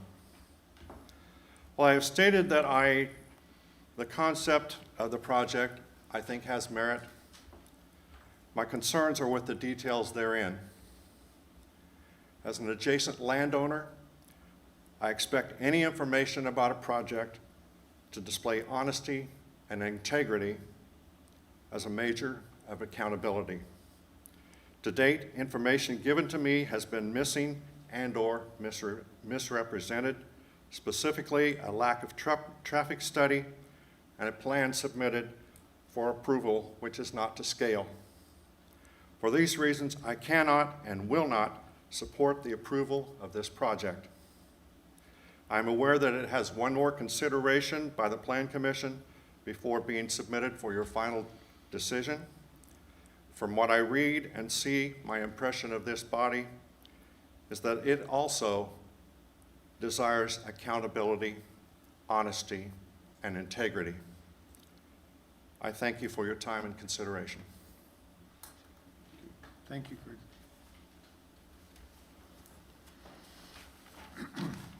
Kevin, have we received any other calls or emails this evening? No, sir. I'm going to open the floor to city comments, city council, excuse me, city council comments, reports. Finance Committee, we had our Finance Committee meeting on Monday. It was a really good meeting. I would encourage the public to go out and listen to that Finance Committee meeting. If you're interested in transparency and open communication and understanding where our how we spend our dollars and how we've come to certain items, whether it be with Grand Park or Grand Junction, or in regards to what we consider independence. I think it's a very good meeting to listen to, and I would encourage everyone to do so.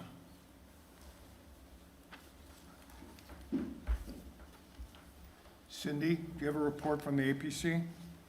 I do, although most of it you're probably familiar with because it showed up tonight. On the consent agenda, we did have the detailed development plan for Shelby Materials, so that's going to be moving forward.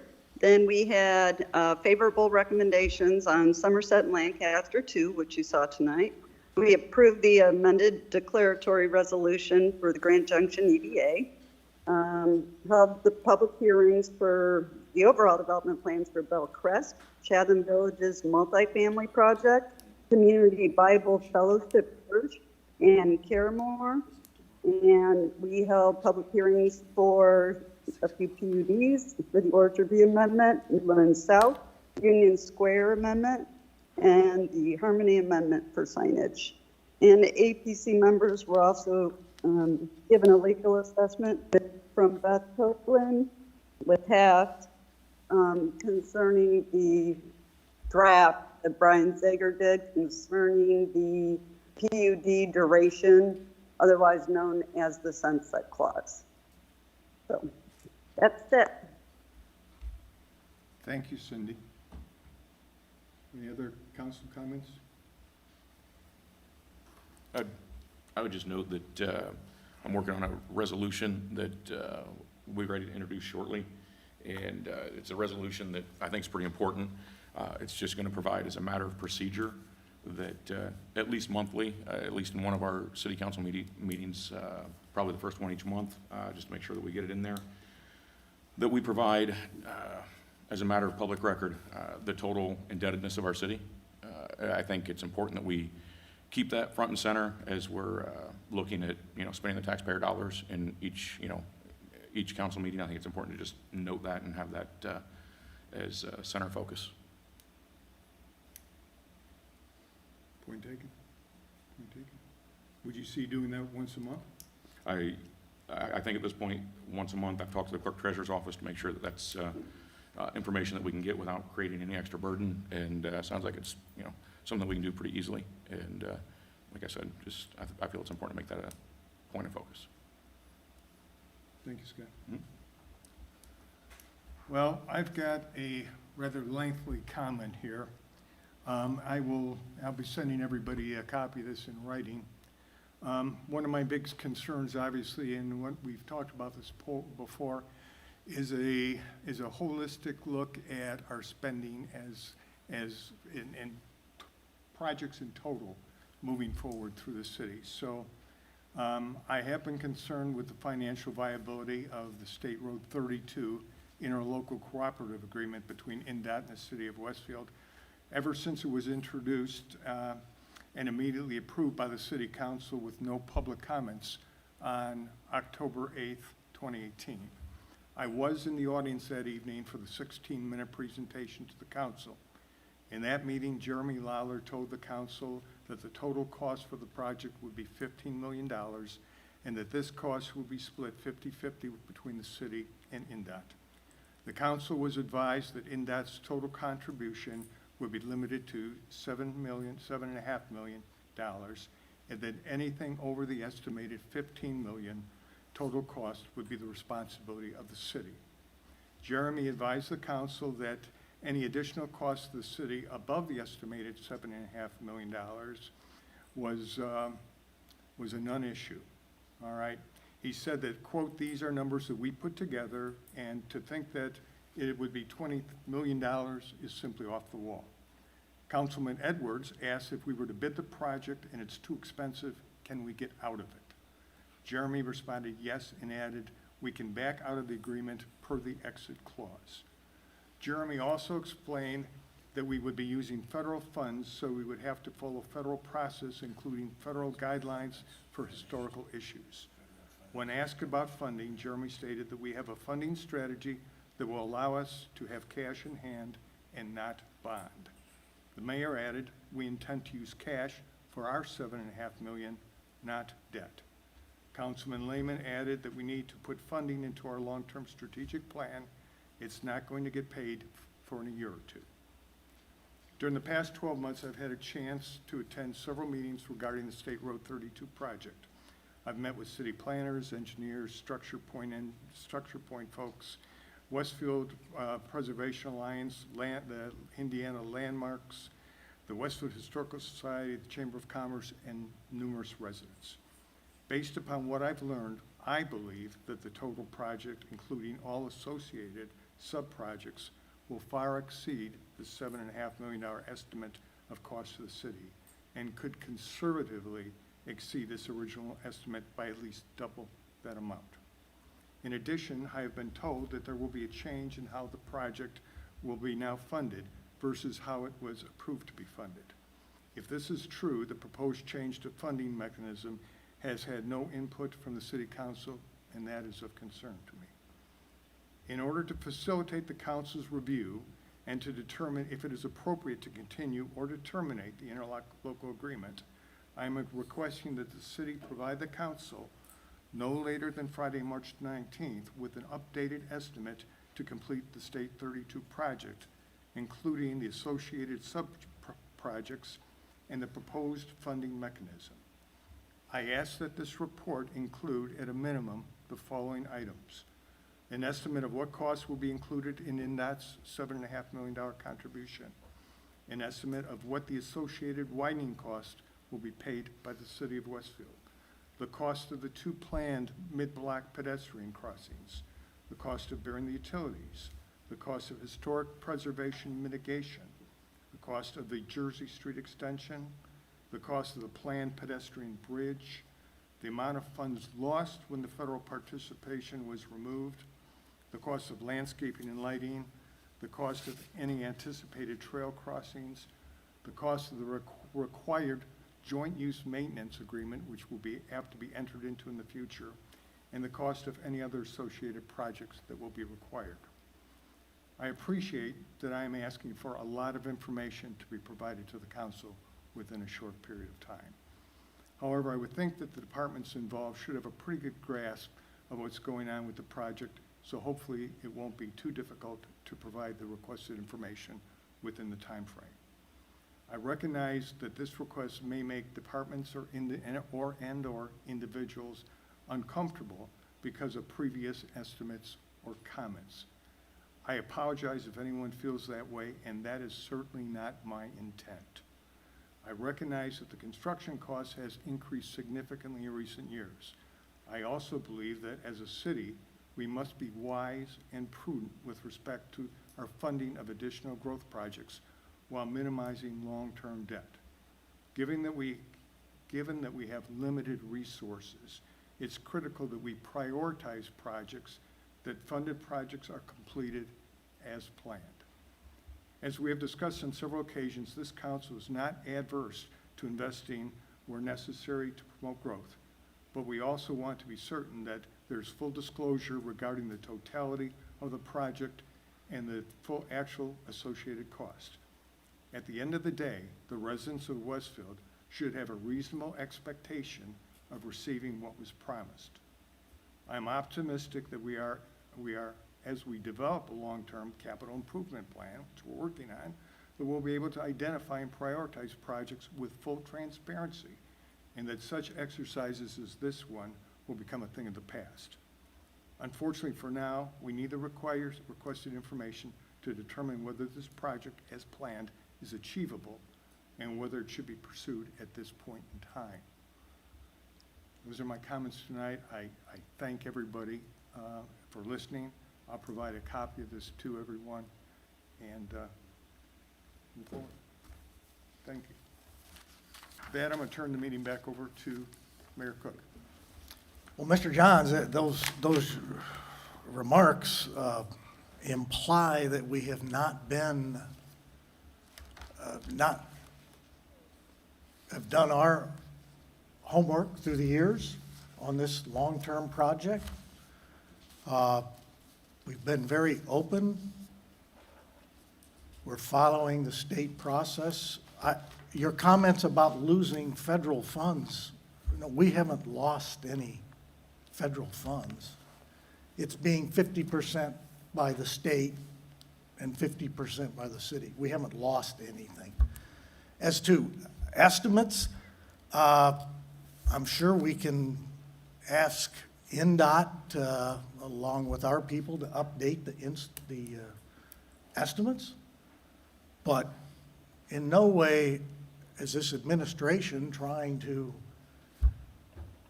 keep funding mechanisms secret or non-public, or you use the word transparent over and over again. I have had a number of conversations with you on this project, invited you to work with NDOT on the project. I believe you've met with them. We're glad to get you whatever you want, but I don't understand some of those accusations. And I apologize, Andy, they're not meant to be accusations. Well, okay, but they sound like it very much. As far as tying down an exact figure on a $15 million project, you can't tie down an exact figure until you, first of all, have the route defined, which has not been defined. We don't know, NDOT has given its preferred route, but there's two other alternatives that are still on the table. So there is no way that we can give you a firm estimate because we don't even know what the alignment for this project is yet. Well, we look forward to seeing what can be provided. Again, in my own mind, as I look at these numbers, I'm really kind of thinking I'm going to see 15, 20 million, not 7.5 million. Well, So okay. I'd love to be proved wrong in this, and When and you I'll be met, the when first you one. met with NDOT, did you talk about just what you just said to me? Did you talk money? And what did they tell you? Bits and pieces, yes, sir. Yeah, what did they tell you? Andy, I think, I'm looking at this, and I say, you said 7.5 million, 1 point. There's a pedestrian bridge. I don't think we can build a pedestrian bridge for $7 Where is there a million. pedestrian bridge? Within the interlocal agreement, it says the city is committed to do a pedestrian bridge. I'll be I'm not sure about happy that. to quote that Okay. for you. I know that's been discussed, but I wasn't. Jeremy, are you out there? Mayor Cook, I don't think. John David's is involved. with us. This is John Yeah. Nail. So the pedestrian bridge is not a commitment in the interlocal agreement. At one point, it was a discussion item, and NDOT wanted to be clear that they would not participate in a pedestrian bridge, but in no way are we committed to doing one. Okay, thank you. So, John, you heard Mike's request. What can you get us that he is asking for in an expedient manner here? I think we can get a majority of the requested information. I did have one question. I was jotting down the bullet points of what Councilor Johns is requesting. I guess one question, Councilor Johns, you had mentioned State Route 32 and associated projects. Could you be more specific on exactly what you meant by associated projects? I just want to make sure I'm getting you all the information you need. Well, within the interlocal agreement, it mentions the associated projects that would specifically is the pedestrian bridge, the Jersey Street extension, and then, and again, I'll be happy to send you this, the other projects, the burying of the utilities, the lighting, the landscaping, all the part and parcel that goes with that.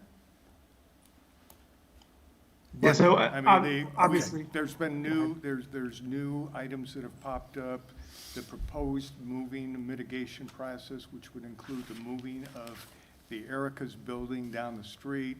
Typically, when you move a building like that, put on the truck and move it, you can expect to spend $300,000-$400,000 for that type of a move. So yeah, I'd like if you could put kind of all the numbers into into account that you might have now? You might have a better idea of what the property costs are gonna be? But let's just take that building, Mike, for example. I mean, do we know we're going to move that building, and therefore you want that as part of the estimate? Well, I think we're about 80% of the way down the road, as far as reaching an agreement on that. Okay. And that should be, I think it's gonna be reached within the next 30 days, so. And then the other project, of course, you said the accessory projects were the pedestrian bridge that is not part of it. Agreed? Well, it is in the interlocal agreement, and it says that it would be the responsibility of Westfield to build it. So it's Well, quite, you it's just- spelled out. We're not building a pedestrian bridge. Be nice, but that was not in our $15 million estimate.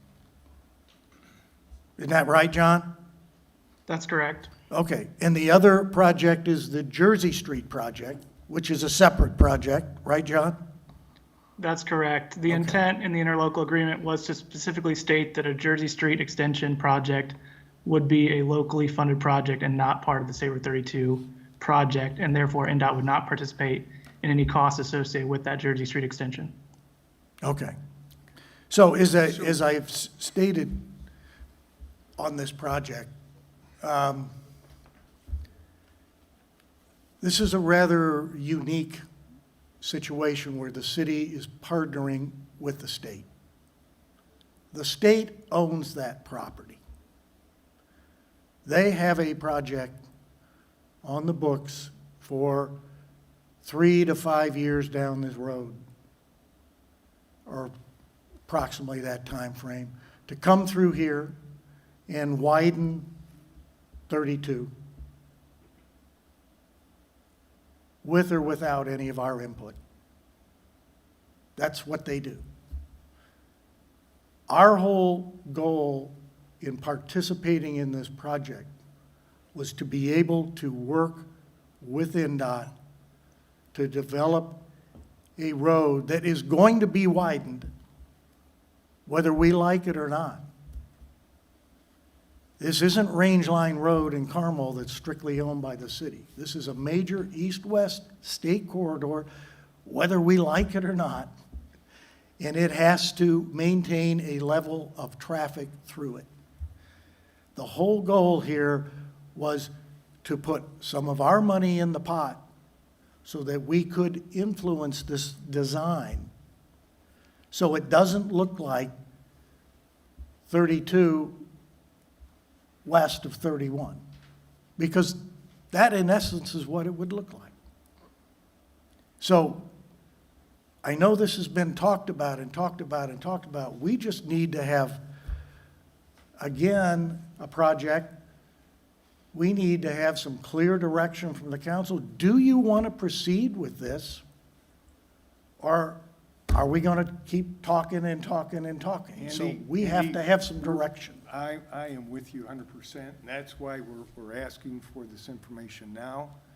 And also, and to have a discussion about how we are going to fund it. So we're all in agreement. What's the cost and how we're going to fund it? Yes. So I look forward to that discussion. We'll do what we can. Thank you.